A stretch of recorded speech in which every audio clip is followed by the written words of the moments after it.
बिस्मिल्लाहिर्रहमानिर्रहीम। आज का जो हमारा लेक्चर है that is on product life cycle. तो हम प्रोडक्ट को पहले भी एक्सप्लेन कर रहे हैं, थोड़ी बहुत हमने क्लास में भी हाईलाइट किया कि व्हाट इज़ लाइफ साइकिल। तो हम उस लाइफ साइकिल की आज स्टेजेस को वंस अगेन डिस्कशन में ले आएंगे कि प्रोडक्ट, जब कोई भी प्रोडक्ट मार्केट में लॉन्च होता है तो वो अपनी पूरी लाइफ में डिफरेंट स्टेजेस से गुज़रता है, जिसको हम लाइफ साइकिल का नाम देते हैं।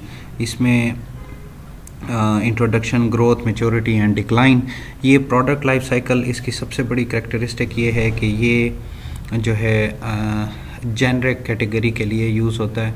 और फर्दर मोर इसमें जो ख़ास बात है that product life cycle is used not only in marketing but we will follow this life cycle in financial strategies, we will follow this in human resource strategies also. तो हर जगह पे आपको प्रोडक्ट लाइफ साइकिल हर subject में आने वाले semesters में मिलता है। तो प्रोडक्ट लाइफ साइकिल की जो हम दो मेन बातें देखते हैं अपने साथ, सबसे पहले जो है करैक्टरिस्टिक्स ऑफ ईच स्टेज, और उसमें कोई भी कंपनी जो है उस स्टेज के मुताबिक अपनी मार्केटिंग स्ट्रेटजीज़ को कैसे डिसाइड करती है related to cost, price, distribution, promotion, overall उसकी क्या स्ट्रेटजी रहेगी। तो उसमें सबसे पहले जो है हम देखते हैं कि प्रोडक्ट लाइफ साइकिल में हमारे पास इंट्रोडक्शन स्टेज है। तो इंट्रोडक्शन स्टेज में कोई भी प्रोडक्ट जो है अपनी इंट्रोडक्शन स्टेज में उसके कस्टमर्स जो हैं वो इनोवेटर्स होते हैं। इनोवेटर्स क्योंकि प्रोडक्ट मार्केट में नया होता है तो उसके कस्टमर्स भी नए होते हैं। फॉर एग्जांपल, अगर मार्केट में फ़र्स्ट टाइम मोबाइल लॉन्च हो तो हम उसके कस्टमर्स को एज इनोवेटर्स कहेंगे। उसके बाद जो है जो मार्केट में with in a year, with in a 2 year जैसे ही उसकी इंट्रोडक्शन स्टेज कंप्लीट होती है और प्रोडक्ट ग्रोथ स्टेज की तरफ जाता है तो उसके कस्टमर्स में भी इजाफा हो जाता है। तो यही वजह है कि हम ग्रोथ और मैच्योरिटी स्टेज में मास मार्केट लिखते हैं, जबकि प्रोडक्ट जब डिक्लाइनिंग स्टेज में होता है, जब उसके डिफरेंट कंपटीटर्स उससे अच्छी प्रोडक्ट मार्केट में आ जाती है, तो वही प्रोडक्ट जो है उसके कस्टमर्स जो हैं, सिर्फ जो लॉयल कस्टमर्स हैं वो रह जाते हैं। जैसे कि हम मोबाइल में देखते हैं कि कई मोबाइल बहुत पुराने हो जाते हैं लेकिन कस्टमर लॉयल होने की वजह से उस प्रोडक्ट को परचेज़ किए रहते हैं, उसके अलावा उस चीज़ को आम कस्टमर जो है वो परचेज़ नहीं करता।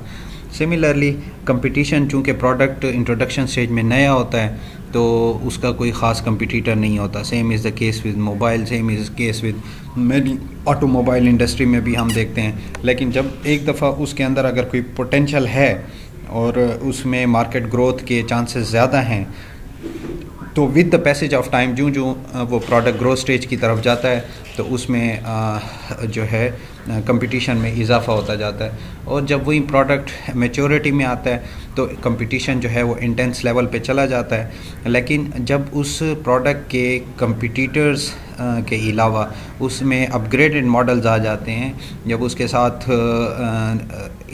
उससे भी ज़्यादा अच्छी प्रोडक्ट मार्केट में आ जाती है तो पहले वाली प्रोडक्ट जो है उसका कंपटीशन नीचे की तरफ आने लग जाता है। सेल्स की हम बात करते हैं तो इंट्रोडक्शन स्टेज में सेल्स जो है वो बहुत लो लेवल पे होती है, लेकिन जो ही मार्केट में प्रोडक्ट अपने डेवलपमेंट कर लेता है तो उसकी सेल्स में और मास मार्केट हो जाती है, कंपटीशन भी बढ़ जाता है, तो उस वक्त सेल्स जो है वो ग्रो कर रही होती है। लेकिन यही सेल्स जो है एक मैनुअल लेवल पे आ जाती है। जब हम बात करते हैं मैच्योरिटी की तो वहाँ पे ऑप्टिमम लेवल पे सेल्स ग्रोथ हो जाती है। और यही सेल्स जो है जब अच्छी प्रोडक्ट्स, मज़ीद उस प्रोडक्ट से अच्छी प्रोडक्ट्स मार्केट में आ जाती हैं तो वो सेल्स जो है वो डिक्रीजिंग पे आ जाती है। स्टार्ट में कंपनी जो है वो किसी प्रॉफिट में काम नहीं कर रही होती, उसका बेसिक टारगेट जो होता है वो रिटर्न ऑन इन्वेस्टमेंट होता है। और उसके बाद जो है वही कंपनी जो है जब ग्रोथ स्टेज पे आती है तो उसका प्रॉफिट जो है वो स्ट्रॉन्गर दैन एट पीक होता है। सिमिलरली जब हम प्रॉफिट की बात करते हैं मैच्योरिटी पे तो हम मार्जिनल लेवल पे उस प्रॉफिट को अर्न कर रहे होते हैं अपनी जब मैच्योरिटी पे है। मैच्योरिटी स्टेज पे प्रोडक्ट जो है उसकी सेल्स एनुअली डिक्लाइन हो रही होती, क्योंकि कंपटीटर इतना ज़्यादा मार्केट में आ चुका होता है कि अपनी मर्ज़ी के प्रॉफिट्स कंपनी नहीं उठा सकती। तो एक आप जो पीक पे पहुंच गए हैं, उस पीक से आगे का आप प्रॉफिट नहीं उठा सकते, क्योंकि आपके सामने और कंपटीटर्स होते हैं। और जब हम डिक्लाइन की तरफ आते हैं तो जो सेल्स गिर रही है तो प्रॉफिट भी डिक्लाइनिंग की तरफ हो जाता है। तो या तो फ़ौरन डिक्लाइन हो जाता है जिसमें कंपनी को कोई प्रॉफिट नहीं होता, या उसे प्रॉफिट हो रहा है तो बहुत ज़्यादा कम हो रहा है। तो इन चारों स्टेजेस की डिफरेंट कंडीशंस में जो मार्केटिंग इम्प्लिकेशंस हैं, उनमें हमारे पास सबसे पहले जो है हम देखते हैं कि इंट्रोडक्शन स्टेज में कोई भी कंपनी अपनी प्रोडक्ट के लिए मार्केट डेवलपमेंट स्ट्रेटजी यूज़ करती है। और मार्केट डेवलपिंग स्ट्रेटजी में वो मेन जो मार्केट्स हैं उनको टारगेट करते हुए अपने आप को डेवलप करती है, अपनी बेसिस स्ट्रॉन्ग करती है, चाहे वो प्रोडक्ट से रिलेटेड हैं, चाहे प्रोडक्ट से रिलेटेड डिफरेंट कैंपेन्स हैं, चाहे एडवर्टाइजमेंट कैंपेन है। प्रोडक्ट की जितनी भी डेवलपमेंट है वो तमाम इंट्रोडक्शन स्टेज पे ही है। अब इंट्रोडक्शन स्टेज जो है वो 1 ईयर पे भी हो सकती है, 6 मंथ्स पे भी हो सकती है। हो सकता है इंट्रोडक्शन स्टेज पे किसी प्रोडक्ट को 3 से 5 साल भी लग जाए, लेकिन जो ग्रोथ की तरफ जाते हैं और कंपनी देखती है कि अब हमें जो है वो प्रॉफिट हो रहा है, तो कंपनी मूव आउट कर जाती है मार्केट पेनिट्रेशन की तरफ। Market penetration means that penetrate deeply into the market. Company कोई भी कंपनी जो है वो अपनी डिफरेंट अपने आप को एक स्पेसिफिक ग्रुप मार्केट से लेकर internally with in the cities, जैसे हम कह दें कि हमारी प्रोडक्ट जो है पहले सिर्फ डी खान सिटी सेंटर की में अवेलेबल थी, लेकिन उसके बाद जो है आपको मैदानी और सहराई इलाकों में भी वो प्रोडक्ट अवेलेबल हो जाती है, छोटे छोटे शहरों में भी अवेलेबल हो जाती है। पाकिस्तान में कोई मल्टीनेशनल आती है तो वो सबसे पहले कराची, लाहौर, बड़े शहरों को टारगेट करती है, उसके बाद आपको छोटे शहरों और इवन कि आपको आज कैडबरी की चॉकलेट जो है वो पहाड़ों और सहराओं में भी मिल जाती है। तो दैट इज़ मार्केट पेनिट्रेशन, कि आप मार्केट के अंदर डीपली पेनिट्रेट कर जाते हैं कि आपको आपकी प्रोडक्ट हर जगह इजीली अवेलेबल हो कस्टमर को। देन ओवरऑल स्ट्रेटजी जो है मैच्योरिटी स्टेज में, जहाँ पे आपकी पेनिट्रेशन भी हो गई, वहाँ पे आपका कंपटीटर बहुत ज़्यादा है। जब मैच्योरिटी स्टेज पे आपका कंपटीटर बहुत ज़्यादा है तो वहाँ पे आपको डिफेंसिव पोजीशन इख्तियार करनी पड़ती है। अपने कंपटीटर के साथ आपको अपना दिफा करना पड़ता है और अपनी प्रोडक्ट को आगे लेके चलना पड़ता है। तो ओवरऑल स्ट्रेटजी किसी भी कंपनी की मैच्योरिटी स्टेज में वो डिफेंसिव पोजीशनिंग होगी। फिर जब हम बात करते हैं डिक्लाइन की, तो ओवरऑल स्ट्रैटेजी जो है वो डिक्लाइनिंग स्टेज में एफिशिएंसी ऑफ द प्रोडक्ट रह जाती है। देखें, जो डिक्लाइन स्टेज है, डिक्लाइन स्टेज में किसी भी कंपनी के पास जो है वो अब उसका कंपटीटर तो है पड़ा, कंपटीटर भी है और मार्केट में न्यू प्रोडक्ट्स आ जाती हैं। जब न्यू प्रोडक्ट्स आ जाती हैं तो पुरानी प्रोडक्ट की सेल तो गिर रही है।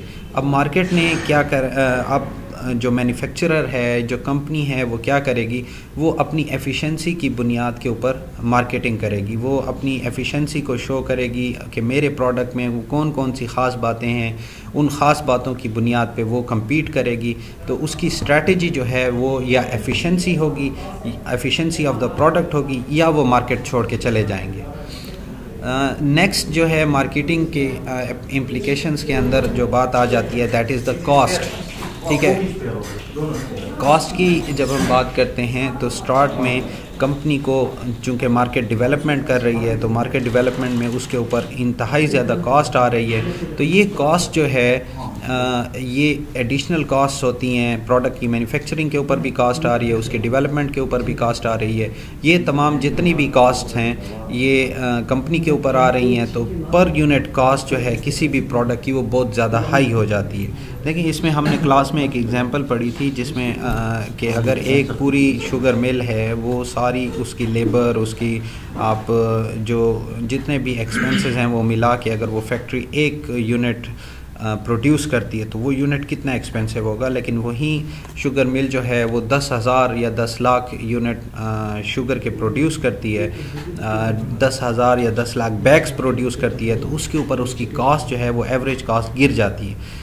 ठीक है। तो इसी तरह जब कोई भी कंपनी ग्रोथ स्टेज की में आती है तो ग्रोथ स्टेज में उसकी कॉस्ट जो है वो डिक्लाइनिंग पे आ जाती है। लेकिन जैसे ही company within few years maturity stage पे आती है, ठीक है, तो वहाँ पे उसकी कॉस्ट या तो स्टेबल रहती है या फिर दोबारा से बढ़ने लग जाती है। इसकी क्या वजह? इसकी वजह ये है कि पहले कल तक आपका कंपटीटर नहीं था, अब आपका कंपटीटर आ गया, अब आप अपनी मर्ज़ी के प्रॉफिट भी नहीं गेन कर रहे, तो आपको compete करने के लिए भी आपकी कॉस्ट बहुत ज़्यादा आ रही है, आपके एडवर्टाइजमेंट एक्सपेंसेस बहुत ज़्यादा आ रहे हैं, आपका रॉ मटेरियल के ऊपर एक्सपेंस ज़्यादा आ रहा है। तो इस वजह से पॉसिबल है कि या तो आपकी कॉस्ट, कंपनी की कॉस्ट स्टेबल रहेगी या कंपनी की कॉस्ट जो है वो बढ़ती जाएगी।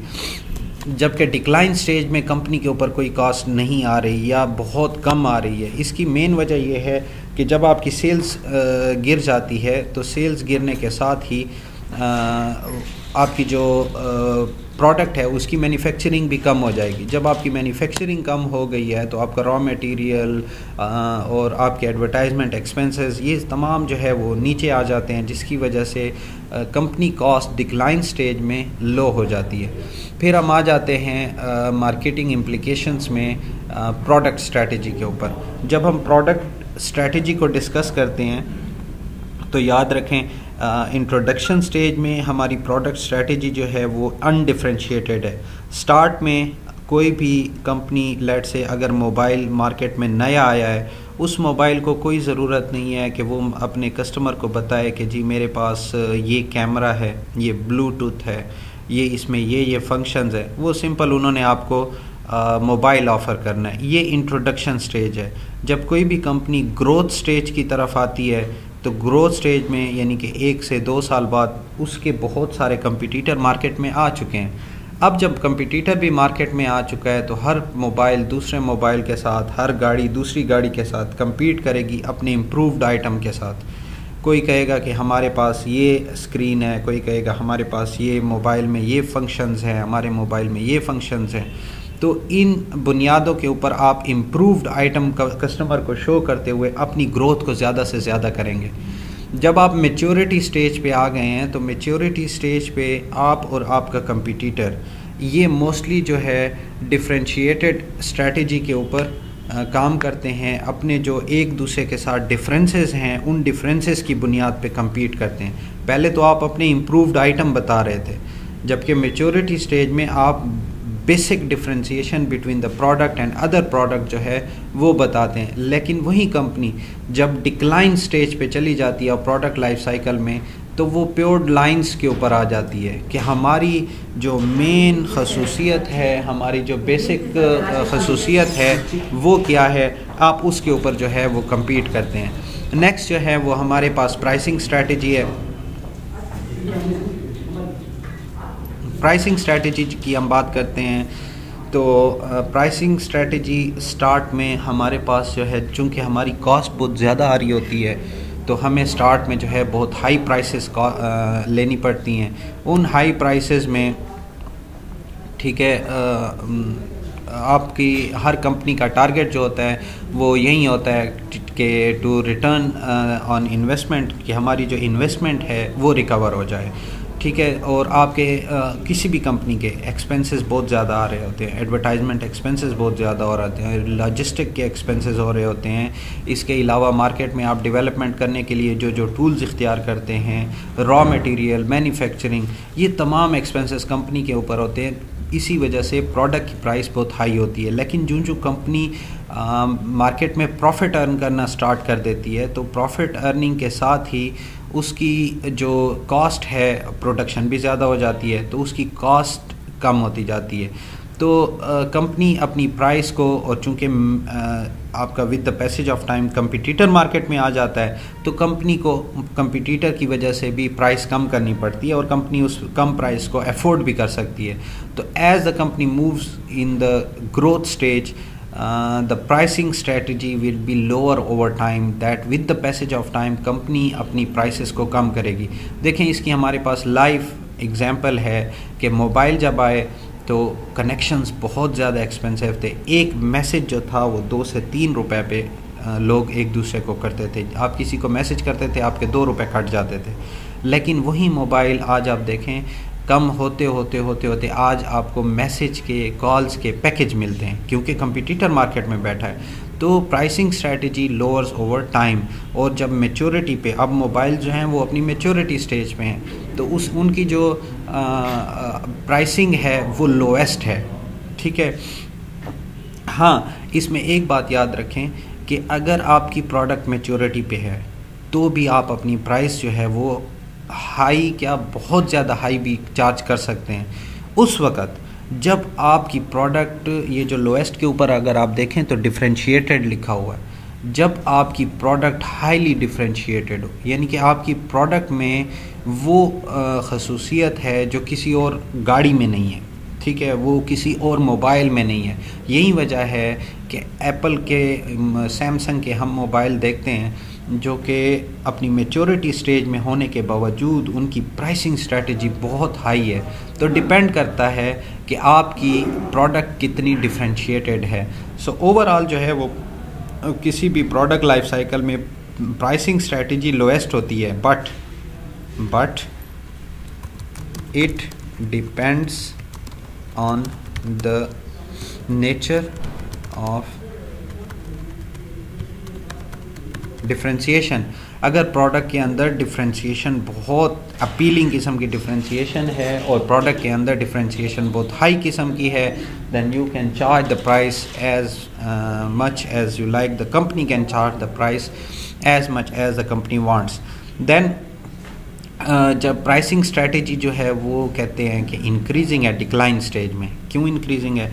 इसलिए इंक्रीजिंग है क्योंकि जब प्राइस बढ़ रही है, कॉस्ट, जब हमारी सेल्स गिर जाएगी तो कंपनी के ऊपर कॉस्ट तो वैसे की वैसे ही आ रही है, कॉस्ट ऑफ मैन्युफैक्चरिंग आ रही है, कॉस्ट ऑफ एडवर्टाइजमेंट आ रही है, तो डिफरेंट किस्म की कॉस्ट बल्कि पहले से बहुत ज़्यादा आ रहे होते हैं। मिसाल के तौर पे मेरी डिस्ट्रीब्यूशन है 5-6 शहरों में, उन डिस्ट्रीब्यूशन में आप सेल्समैन को जो तनख्वाहें देते हैं, बाकी आगे आपकी सेल हो नहीं रही और आपके ऊपर जो है ना कई तरह के अखराजात कंपनी के ऊपर होते हैं। ये तो एक माइक्रो लेवल पे भी आप देखें तो आपके जो प्राइसिंग स्ट्रेटजी है वो आप अपनी प्राइस को बढ़ाएंगे ताकि जो है हमें रिकवरी हो, लेकिन दूसरी तरफ जो है रिकवरी हो नहीं रही होती जिसकी वजह से प्रोडक्ट फॉल कर जाता है। देन हम आते हैं डिस्ट्रीब्यूशन स्ट्रेटजी। डिस्ट्रीब्यूशन स्ट्रेटजी में देखें, स्टार्ट में डिस्ट्रीब्यूशन स्कैटर्ड थी। मैंने ऊपर जैसे कहा कि मार्केट डेवलपमेंट, ठीक है, हम स्टार्ट में मार्केट को डेवलप करते हैं, तो स्टार्ट में जब हम प्रोडक्ट को कस्टमर में डिस्ट्रीब्यूट करते हैं तो हम रैंडमली डिस्ट्रीब्यूट करते हैं। कंपनियां अपनी मर्ज़ी से बड़े बड़े शहरों को सिलेक्ट कर लेती हैं कि जी चलें लाहौर ले लें, लाहौर के साथ जी सियालकोट ले लें, आप कराची को ले लें, पेशावर। अब ये स्कैटर्ड है। लेकिन जब आप मार्केट पेनिट्रेशन पे आते हैं तो आपकी डिस्ट्रीब्यूशन स्ट्रैटेजी जो है वो इंटेंसिव होती है। आपने डिस्ट्रीब्यूशन स्ट्रेटजी इंटेंसिव का मतलब ये है कि आपने अपनी प्रोडक्ट को हर जगह पे पहुंचाना है, हर जगह पे आपकी प्रोडक्ट अवेलेबल होनी चाहिए। अगर मैं पेशावर ट्रैवल करता हूँ, मुझे पेशावर जाते हुए रास्ते में यूफ़ोन के कनेक्शन काम नहीं करते तो मैं यूफ़ोन को अवॉइड करूँगा। अगर मैं कहीं भी जाता हूँ, मैं टेलीनॉर का यूज़र हूँ और मुझे पता है कि टेलीनॉर के सिग्नल फ़लाँ जगह काम नहीं करते, मैं टेलीनॉर को अवॉइड करूँगा। तो आपकी डिस्ट्रीब्यूशन जो है वो इंटेंसिव होगी ग्रोथ स्टेज में, और जितनी ज़्यादा इंटेंसिव होगी उतना ज़्यादा कस्टमर जो है वो प्रोडक्ट को फोकस करेगा। देन अगर आप डिस्ट्रीब्यूशन स्ट्रेटजी मैच्योरिटी की तरफ जाएं, स्टिल आपकी इंटेंसिव होगी। लेकिन जब आप अपनी डिस्ट्रीब्यूशन को डिक्लाइन स्टेज की तरफ ले जाते हैं तो आपकी डिस्ट्रीब्यूशन जो है वो सिलेक्टिव रह जाती है। सिलेक्टिव से मुराद ये है कि आप पहले तो इंटेंसिव करते हुए मार्केट में पेनिट्रेट कर रहे थे और आपने डिफेंसिव पोजीशन बना ली मैच्योरिटी में, लेकिन यहाँ पे आपकी चूँकि सेल ड्रॉप हो गई है तो आप अपने सेटअप को क्लोज करते हुए सिर्फ बड़े शहरों या मेजर मार्केट्स में महदूद कर देते हैं, ठीक है। और आपकी डिस्ट्रीब्यूशन जो है वो सिलेक्टिव सिटीज़ होती है जहाँ पे डिमांड होती है। आपको पता है कि हर जगह अब हमारी डिमांड नहीं रही है तो आप अपनी डिस्ट्रीब्यूशन को कम कर लेते हैं। देन हम आ जाते हैं प्रमोशन स्ट्रेटजी की तरफ। प्रमोशन स्ट्रेटजी की तरफ हम आते हैं तो हम देखते हैं कि स्टार्ट में जब प्रोडक्ट नया होता है तो हमारी प्रमोशन जो है वो क्या है, वो कैटेगरी अवेयरनेस है। हमने फॉर एग्जांपल मोबाइल लॉन्च किया है, तो हम मोबाइल के वर्जन्स के ऊपर कम्युनिकेट नहीं कर रहे, ठीक है। हम कम्युनिकेट कर रहे हैं किस बुनियाद के ऊपर, हम कम्युनिकेट कर रहे हैं मोबाइल के ऊपर कि ये मोबाइल एक कैटेगरी है, माइक्रोवेव अवन एक कैटेगरी है, कार एक कैटेगरी है, ठीक है। लेकिन जब हम ग्रोथ की तरफ आते हैं तो फिर हम ब्रांड को लेके आते हैं कि मोबाइल तो आ गया, अब नोकिया का मोबाइल है, मोबाइल आ गया, ये सैमसंग का मोबाइल है, तो हम ब्रांड अवेयरनेस की तरफ लोगों को आगाह करते हैं। पहले हमारा कंपटीटर कोई नहीं था मोबाइल में, तो हमने मोबाइल को प्रोमोट किया। जब हमारे कंपटीटर भी आ गए तो हमने कहा नहीं नहीं मोबाइल ठीक है लेकिन आपने सैमसंग का मोबाइल लेना है, तो हम ब्रांड अवेयरनेस की तरफ आ जाते हैं। और जब हम मैच्योरिटी पे आते हैं तो हमारी किसी भी कंपनी की कोशिश ये होती है कि हमारे पास लॉयल कस्टमर बच जाएं और हम लॉयलिटी की तरफ फोकस करते हैं। Same is the case with reinforcement, कि हमारे पास जो बच जाता है हम उसके जो हमारे चंद एक कस्टमर बच गए हैं, हम उन्हीं के ऊपर रीइंफोर्समेंट स्ट्रैटेजी यूज़ करते हुए फोकस करते हैं ताकि ये हमारे पास जो कस्टमर रह गए हैं लॉयल कस्टमर, ये चले ना जाएं, ठीक है। इन्हीं करैक्टरिस्टिक्स को हमने डिफरेंट पैराग्राफ्स में एक्सप्लेन किया हुआ है, जिसमें आप ये देख सकते हैं कि इंट्रोडक्शन स्टेज है। Introduction stage is a stage in which new product is first distributed and made available for purchase after having been developed in the product development stage.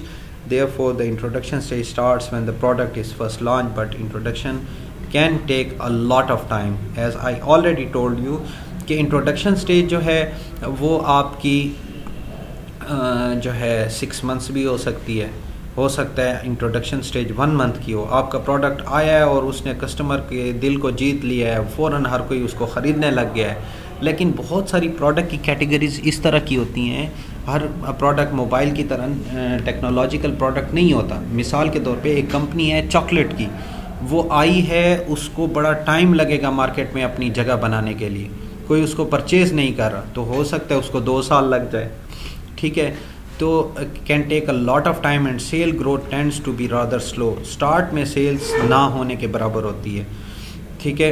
और nowadays successful products such as frozen food and HD TVs lingered for many years before entering a stage of more rapid growth। हमने ये चीज़ इन्होंने example में बताई है कि हम देख रहे हैं कि जो फ्रोज़न फूड्स का कॉन्सेप्ट है उसने बड़ा टाइम लिया मार्केट में अपनी जगह बनाने के लिए। इस तरह HD TVs जो हैं उनको भी काफ़ी टाइम लगा, लेकिन जब वो ग्रोथ स्टेज पे आए तो उन्होंने ठीक ठाक बिजनेस किया। तो स्टार्ट में वो यही बात दोबारा कह रहा है कि फर्दर प्रॉफिट जो है वो नेगेटिव होता है ड्यू टू लो सेल्स, और कंपनी की पूरी कोशिश होती है कि रिटर्न ऑन इन्वेस्टमेंट हमें हासिल हो, और कंपनी के बहुत ज़्यादा एक्सपेंसेस हो रहे होते हैं डिस्ट्रीब्यूशन के ऊपर, प्रमोशन के ऊपर, तो प्रोडक्ट की प्राइस जो है वो हाई होती है। तो ये तमाम बातें जो हम करेक्ट उसमें देखा है ये यहाँ पे इन्हीं पैराग्राफ्स में डिस्कस्ड हुए हैं, तो इसको केयरफुली रीड आउट कर लें। थैंक यू जेंटलमैन, अल्लाह हाफिज़।